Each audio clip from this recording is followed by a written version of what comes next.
Greetings. My name is Lartigue. I am the co-founder of Freedom Speakers International in South Korea. And today I'm going to talk about a special meeting 9 years ago with a North Korean refugee. On September 1st, 2016, a North Korean refugee who had been studying English through a different program and self-study visited the office of Freedom Speakers International, then known as TNKR. As we wrapped up the meeting, she asked me with both joy and frustration, why didn't anyone tell me about this? Okay? We've heard this question many times over the years. Now, she had visited numerous government agencies, NGOs, and institutions expressing her desire to learn English, yet no one informed her about our project. Now, I'm not blaming them because we had just started operations in 2013, completely volunteer organization. And then shortly before she found us in 2016, we had just become an official organization. So, we were still new kids on the block. And as what we looked like a fly-by-night volunteer activity, these established organizations had no reason to refer anyone to us. When people asked me about our 5 to 10 year plan, first I would just laugh out loud in their faces. Are you sure we're going to make it to the end of the month? Because I wasn't sure, but they're asking me about the 5 to 10 year plan. We weren't sure how we're going to pay the rent the next month. Now, when she found me on social media, she contacted me immediately. When can I start? Now, I explained that she needed to apply and go through the regular process. Without hesitation, as soon as she got the application, she filled it out and submitted it. I mentioned that she would need to meet with co-founder Eungu Lee. The refugee asked me if she could call Eungu. Did I have her number? Now, back then, Eungu was not at the office during the day because she was working full-time at a government agency.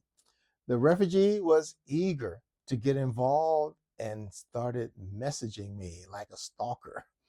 She expressing her desire to visit our office. Now, I tried to explain to her that she could not join right away.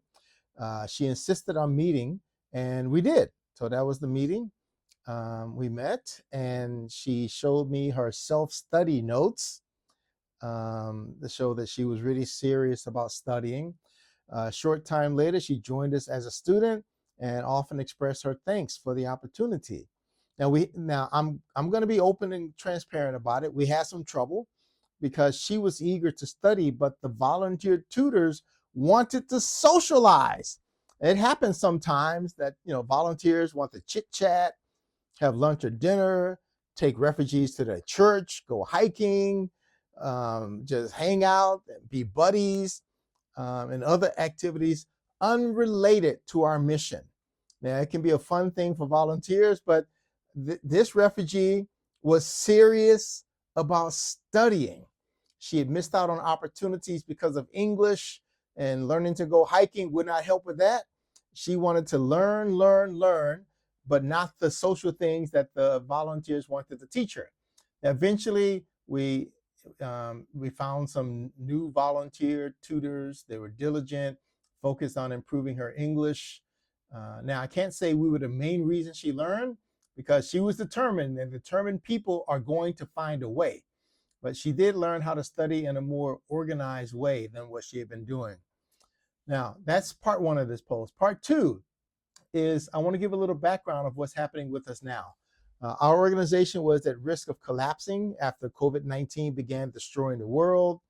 At that time, we had 3 different projects, but truth is we couldn't really afford one. And when COVID, dried up our funding, especially the grassroots funding, I wanted to change our mission because we were losing tutors. Some of them were going back to their native countries.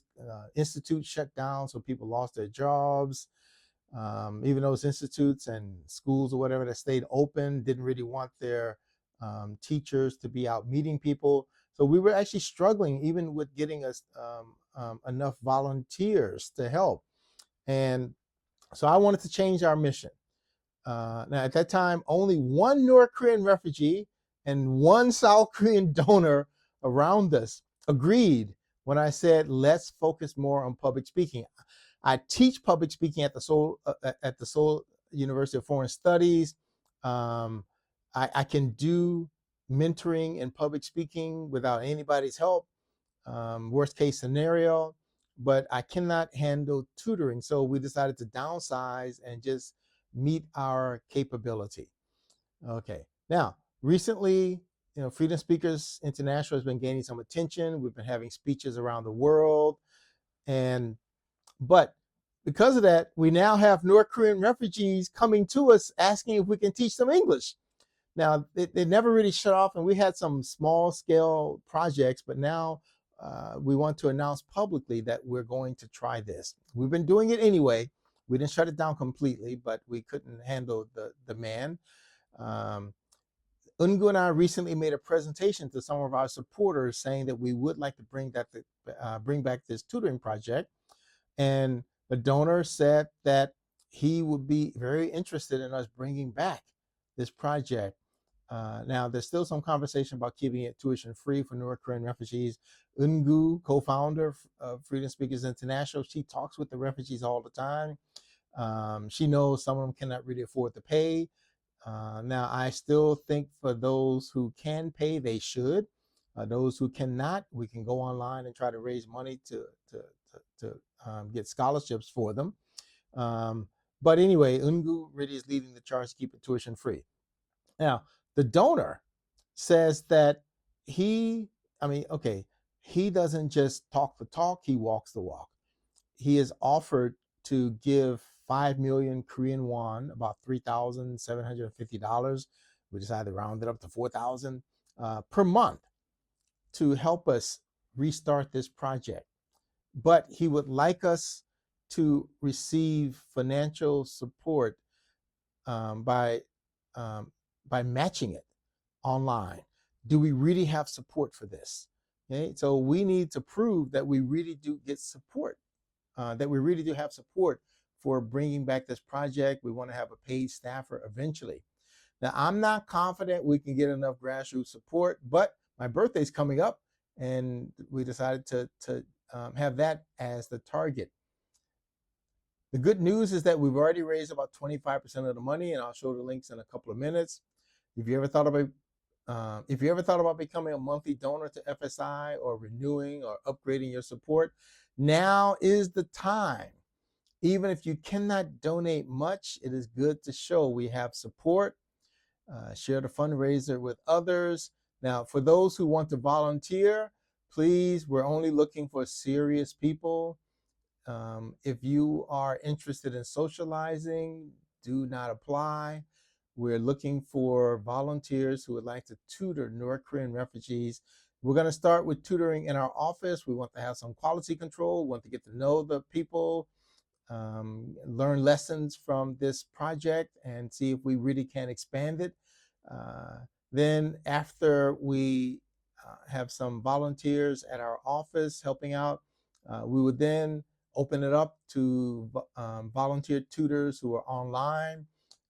We have several North Korean refugees who are very eager and waiting to join us, first of all, to study English and then for public speaking.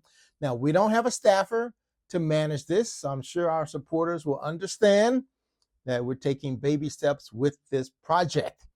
Okay, so let me just point out, we have a fundraiser on Facebook.